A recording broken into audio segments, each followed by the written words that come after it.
Across the entire Souls franchise, it's no mystery that the boss players hate most is the Bed of Chaos. Even the director and lead game designer Miyazaki himself describes the Bed of Chaos as his greatest regret. How did we arrive here? Why is the Bed of Chaos so hated? Who is this little bug? Let me take you on a trip down memory lane to 2009's Demon Souls. Towards the middle part of the game, you'll encounter the Dragon Dork boss in the underground temple zone, accessed from the Flame Lurker Archstone. You'll recognize him as he's featured on Demon Souls cover art as well as their opening cinematic. This is the first boss you encounter that you can't defeat or damage directly initially. It turns out this boss is some kind of sick puzzle rather than your typical boss. You're expected to run around the platforms and figure out how you can weaken the boss. During this time frame, the boss is also smacking you silly. There is rubble blocking your way, and you need to hit all this nonsense to clear the way. On either side of the boss, there is a ballista that will weaken the boss, and bring his dumb head towards the platform you can fight on. After both ballistas are shot, he'll fall forward. Now it's your time to smack him silly in his stupid little head. For a new player coming in Demon Souls, saying this boss is frustrating is an understatement. We wouldn't see another gem like this for 2 more years. With Dark Souls 1, the underdeveloped second half of the game is largely attributed to the Lost Izalith zone. The entire place is covered in lava, requiring you to use the orange charred ring to not burn your little Tootsie Toes. Demon Fire Sage is a copy-paste from the Stray Demon. The Centipede Demon's camera is harder to wrangle than the Centipede Demon himself. Once you lava run your way even more, you'll approach the Bed of Chaos fog wall. Upon entering the fog wall and scooting down the ramp, you'll be greeted by a big tree-looking dude. All new players started whacking him and noticing that you cannot damage him.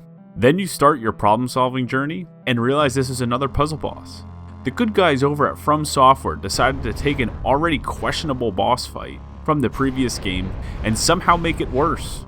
The Bed of Chaos has 2 glowing roots that are both a weak point. The player needs to damage each root in order for the puzzle to proceed. Just like with the previous puzzle boss, during that time you're getting swatted at, charred, slammed, etc.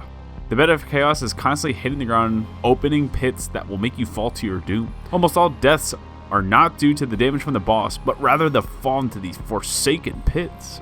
The run back also sucks really bad, especially if you didn't find a bonfire behind an illusionary wall.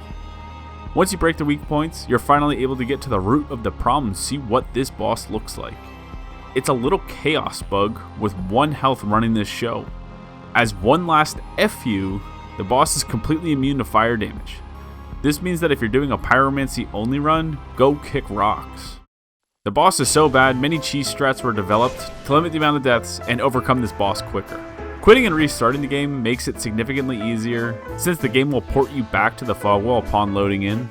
Using strategically placed fire bombs will expedite the process, since you won't have to run around and you'll already be at the chaos bug. Or just gaining line of sight and using ranged attacks for the weak points can make it easier as well. In an exclusive interview with Hidetaka Miyazaki, he personally states how bad the Bed of Chaos was. He states how he struggled so much with what he wanted and his inability to explain the solution. Initially, Miyazaki wanted the final boss of Lost Izalith to be designed as King Izalith at one point. The Bed of Chaos lying around on the ground waving hands, but the king would be in his throne. Ultimately, there was an issue with the production method that they had with the boss design. They couldn't find a common goal and work towards it when things went wrong. They simply ran out of time and funding with Dark Souls 1, and they had to ship something. Honestly, looking back, I cannot think of another Souls boss that had the issues Bed of Chaos had. There are some other bosses in Dark Souls 3 that didn't necessarily have a puzzle to figure out, but they designed the boss fight to have a much easier path to defeat them. The Ancient Wyvern is meant to have a plunging attack on its head, but you're able to beat him without doing that. Yorm's Room gives you the Storm Ruler weapon, meant to deal insane damage after charging up its special attack. I'm going to be 100% honest, all 3 times I've beat this boss I've never understood how the Storm Ruler worked, and I just go to town on him with my beloved Reinforced Club. Elden Ring has Rykard, with the same exact design with the Serpent Hunter weapon in his room. I'm happy to say the good folks over at From Software were able to learn from the Bed of Chaos and not repeat this in future games. The Chaos Bug also makes a cameo in Dark Souls 2. In the opening cinematic for the Lost Sinner boss, we see the Chaos Bug crawl into the eye hole of the Lost Sinner. What is this little man doing? Is the Lost Sinner connected to the Witches of Izalith? The speculation is only further strengthened with New Game Plus. After defeating the Lost Sinner in New Game Plus 1, she drops an old witch soul, which can be redeemed for the Pyromancy Chaos Blade. Why would the Lost Sinner have an old witch's soul to drop? That's another video for another time. I hope you guys enjoyed. Thank you for all the support, and I'll see you around.